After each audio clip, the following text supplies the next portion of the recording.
पीछे ही पड़ा हुआ है। देखने में तो पूरा नहीं है, तो फिर मैं क्यों इससे पीछा छुड़ा रही हूँ? ऐसी पिटाई करवाती हूँ कि आज के बाद मेरे अलावा किसी और लड़की को छेड़ेगा ही नहीं।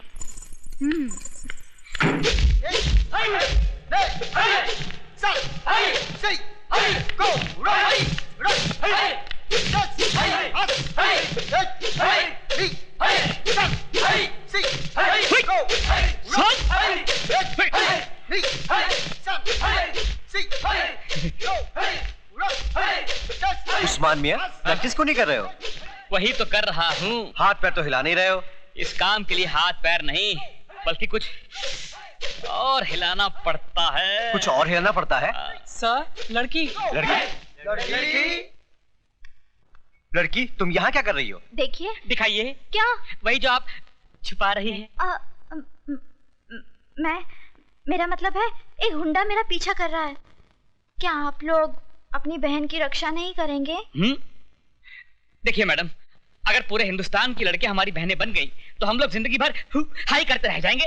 प्लीज, मैं आपके हाथ जोड़ती हूँ, मेरी इज्जत बचाइए प्लीज।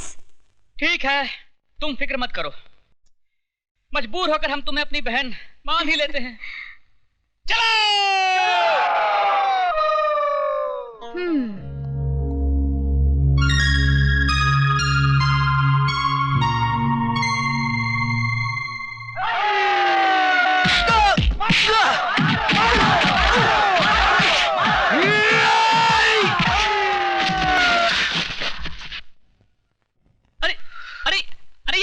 ये गुंडा नहीं है, ये तो अपना यार विजय है। सर आप?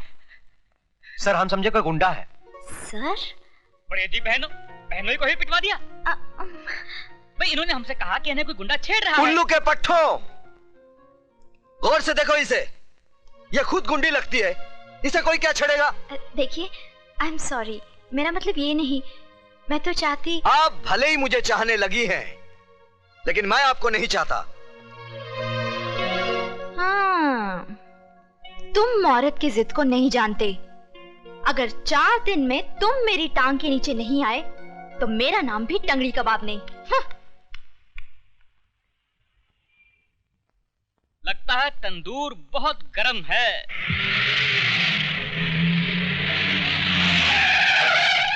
दो ऑमलेट दे।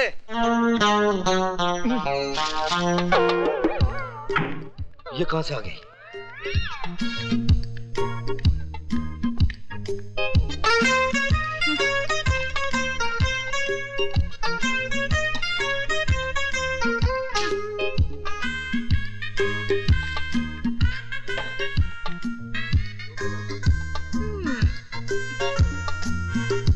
मैं क्या करूँ राम, मुझे बुढ़ा मिल गया। मैं क्या करूँ राम, मुझे बुढ़ा मिल गया। मेम साहब, यहाँ गाना बजाना मना है। तो फिर तुम क्यों बजा रहे थे? क्या? बाजा। ओह, मालिक हूँ ना इसलिए। फिर काउंटर पर कौन बैठा है? नौकर। ए राजू, मेम साहब को बोल दो कि टाइम पास करने के लिए यहाँ बैठना मना है। हाँ तो बोलिए मेम साहब, क्या चाहिए आपको? 1 गिलास पानी। ये रहा आपका पानी और ये रहा आपका बिल, 7 रुपए 50 पैसे। 1 गिलास पानी का? ये कोई मामूली पानी नहीं है मेम साहब, ये बम्बई का पानी है। इसके चक्कर में पानी वाली बाई दिल्ली चली गई थी और दिल्ली वाली बाई पानी में चली गई थी। ओह, ये बात है। हाँ, ये बात है। तो तुम्हारे होटल में जो कुछ भी है सब 1-1 प्लेट ले आओ। सब? हाँ, सब।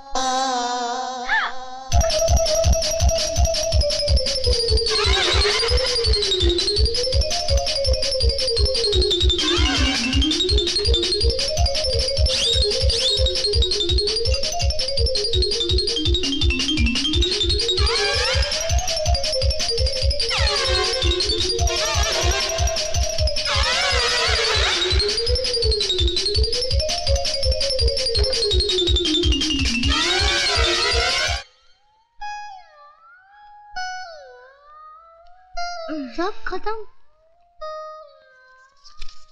ये लो 786 रुपए, फटाफट निकालो।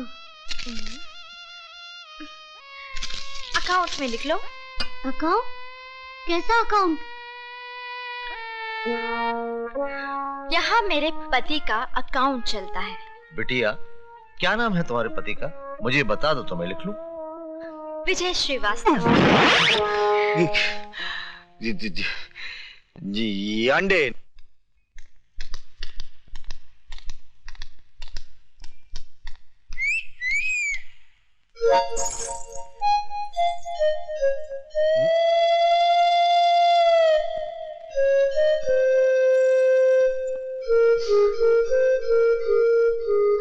माँ,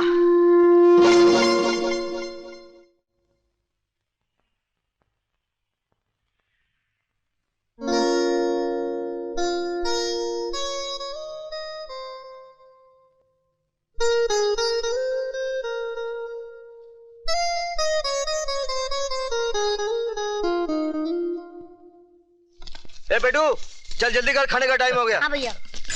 अरे बेटा जरा तू फोन उठा बेटा, जी जरा पिताजी। तुम लौट गए। Hello hello. अरे बोलो भाई, टेलीफोन वालों ने रेट बढ़ा दिए हैं। क्यों अपने माँ बाप का पैसा बर्बाद कर रहे हो? कट गया। चलो जल्दी जल्दी सामान अंदर रखो। पिताजी जरा फोन उठाइए। अच्छा, हेलो हेलो। कट गया। 2002 रुपए। अच्छा, क्या फिर कट गया? हाँ किसी बेचारे का रॉन्ग नंबर लग रहा है। बाबूजी, ये मुझे किसी बेचारे का नहीं, किसी बेचारी का नंबर लगता है। चलो खाना खाने चलो। तुम बेटा बंद करके आना। जी भैया, अब फोन आप ही उठाना, नंबर भी सही लगेगा और आदमी भी सही मिलेगा। लो भैया, बज गई आपकी घंटी। हेलो। हेलो, मैं रेखा बोल रही हूँ। क्या तकलीफ है आपको? क्यों, आप हकीम हैं? आप चाहती क्या हैं? तुम्हें अपना बनाना चाहती हूँ।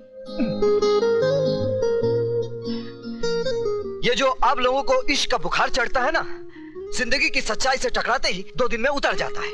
मेरे प्यार का बुखार मामूली बुखार नहीं है, मियादी बुखार है। एक बार जो चढ़ता है उतरता ही नहीं।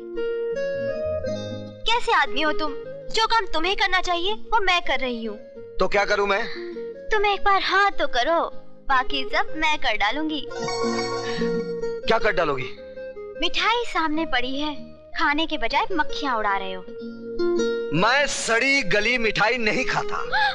मैं सड़ी हूँ? मैं नहीं, लोग कहते हैं। I hate you. I love you.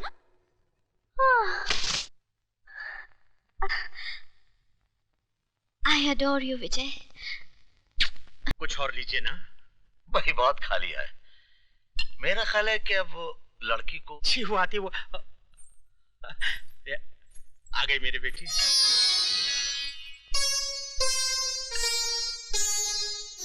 जीती रहो।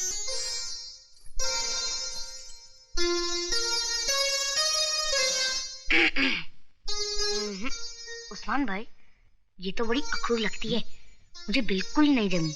अम्मा तो तुम्हें कौन सा जमानी है? उधर देखो, जो पहले से जमाए बैठे हैं।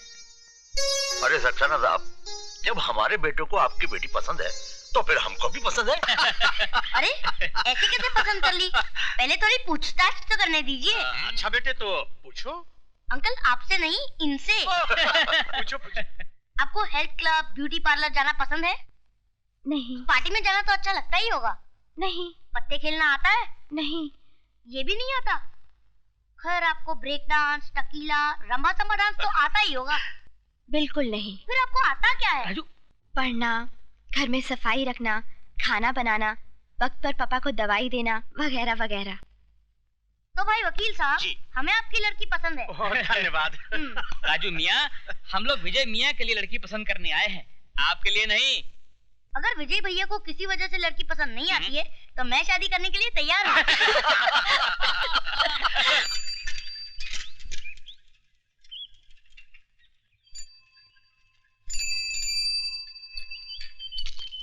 किससे मिलना है? अरे क्या करता है यार? ये हमारे सुपरवाइजर साहब के पिताजी हैं। अच्छा। हाँ। माफ कीजिएगा साहब, क्या करें, हर आने जाने वाले को चेक करना ही पड़ता है। ठीक है भाई, तुम अपनी ड्यूटी निभाओ। राजू बेटा जी तुम यहीं रुको, जी मैं विजय के दोस्तों को कार्ड बांट के आता हूँ। जी हाँ। हाँ?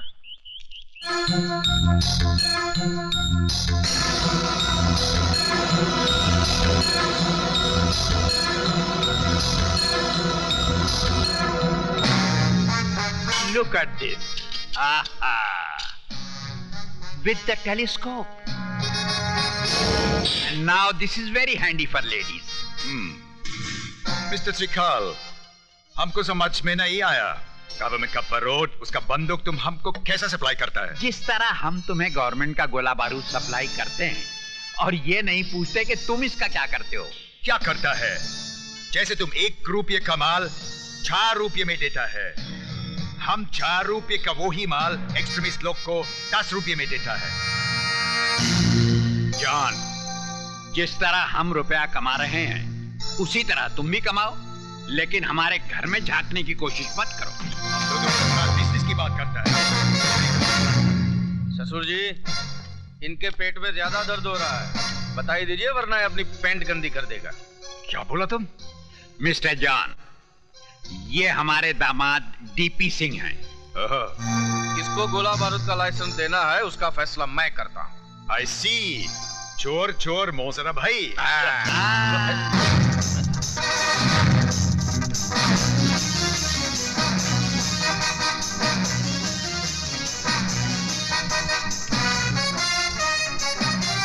विजय बेड से देखा। चलो फिर जल्दी दरवाजा खोलो। अच्छा। जा रहे हो साहब? हाँ? आपको चेक करना पड़ेगा। पिताजी। डरो मत बेटा, इनका काम ही है चेक करना, डरो मत। कुछ नहीं करिए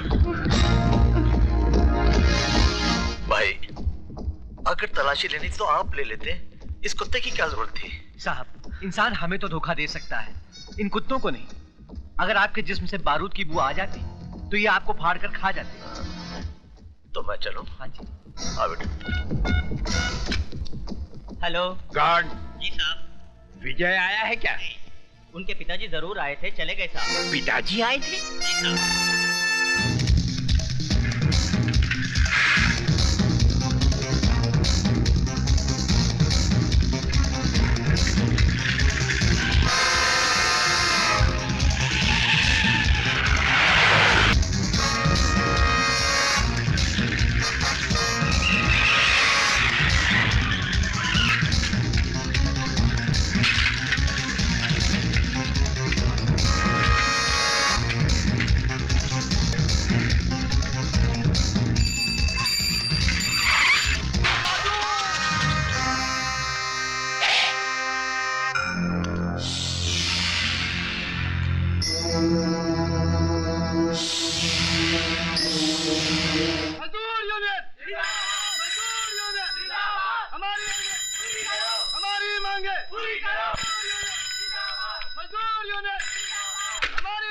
हेलो हाँ।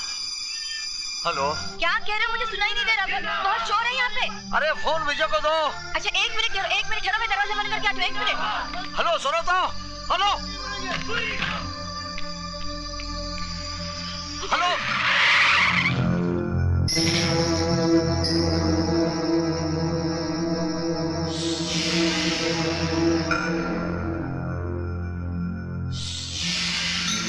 Hello hello hello hello.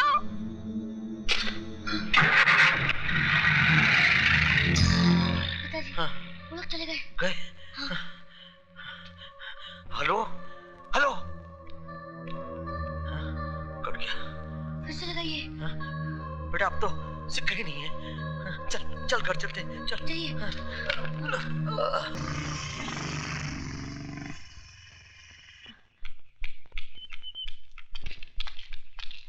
विजय, बेटे लगता है तेरे पिताजी किसी मुसीबत में है। कहाँ है वो? फैक्ट्री गए थे, वो कार्ड देने शादी का। अच्छा मैं देखता हूँ।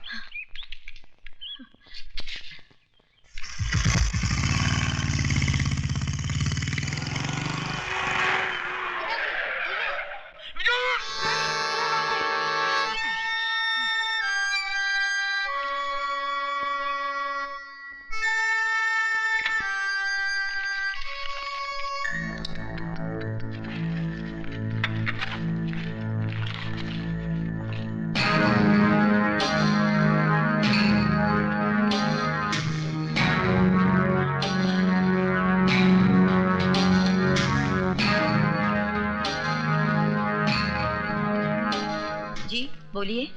चाय मिलेगी? नहीं, आज होटल बंद है। तो फिर पानी पिला दीजिए।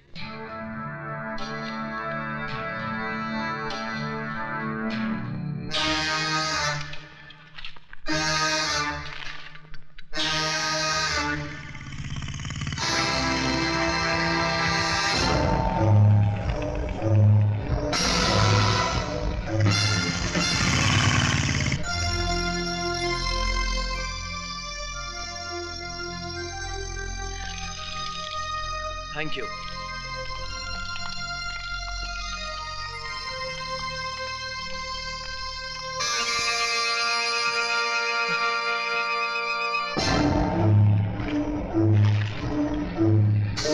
भाई साहब, आपका बैग। शारदा, ये क्या? कैसे? शारदा, शारदा, हमारी जान खतरे में। विजय का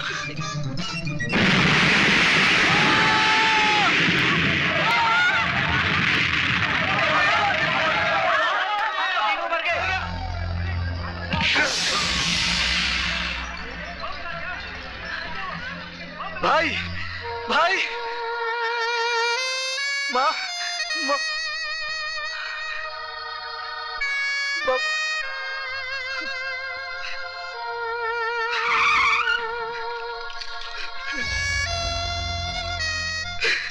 You are under arrest.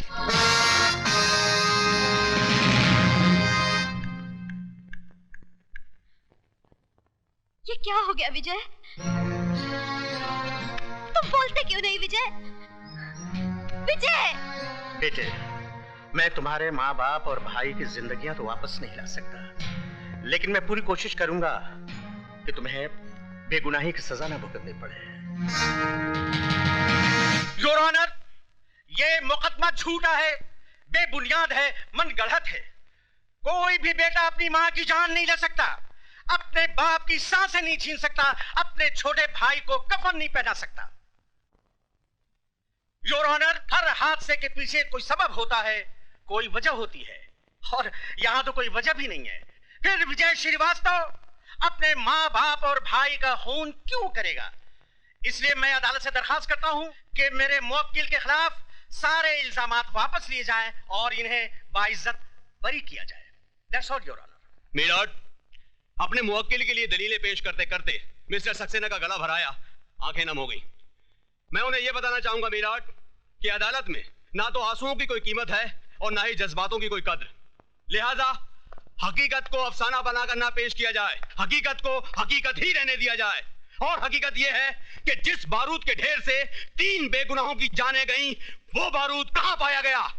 विजय श्रीवास्तव के बैग में। वो बारूद जो हाईली एक्सप्लोसिव क्वालिटी का था, किसी पटाखे की दुकान से नहीं लाया गया था योर ऑनर, बल्कि मिस्टर त्रिकाल की ऑर्डिनेंस फैक्ट्री से लाया गया था, जिसके गोडाउन के इंचार्ज और कोई नहीं, विजय श्रीवास्तव थे। क्या अब भी ये बताना बाकी रह गया है कि ये आदमी अपने माँ बाप और भाई की मौत का जिम्मेदार है? मिलॉर्ड, अब मैं अदालत के सामने एक ऐसा गवाह पेश करूंगा जो सबकी जबान पर ताला लगा देगा।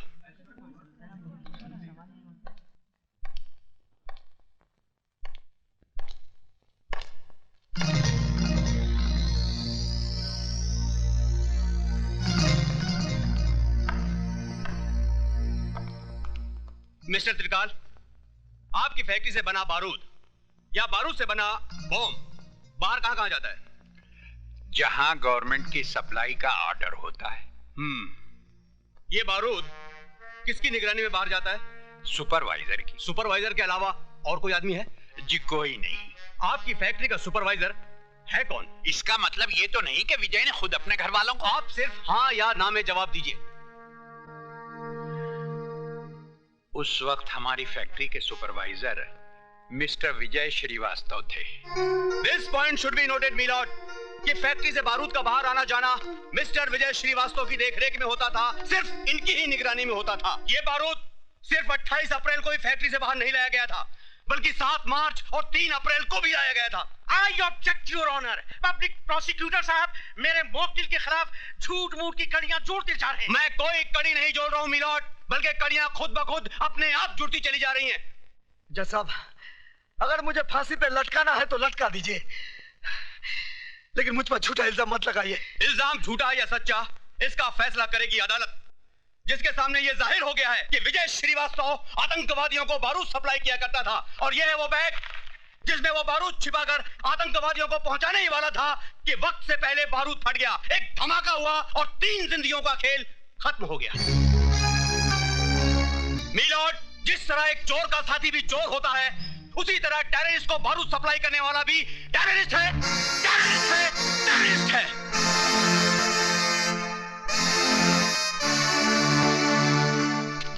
मुलजिम विजय श्रीवास्तव, वल्द मोहनलाल श्रीवास्तव, ये अदालत तुम्हें आतंकवादियों को बारूद सप्लाई करने के जुर्म में मुजरिम करार देते हुए 5 साल सख्त कैद की सजा सुनाती है। गलत, गलत सजा सुना बेटे जज साहब। इस चलती फिरती लाश में उम्मीद की सांसें फूंक दी आपने। माँ बाप और भाई की मौत के बाद जीने की चाहत ही खो दी थी मैंने, लेकिन अब जीऊंगा इस इंतजार में कि ये 5 साल का वक्त कब गुजरेगा, ताकि उस दरिंदे को ढूंढ सकूं जिसने मेरे माँ बाप के खून से मेरा मुकद्दर लिखा है।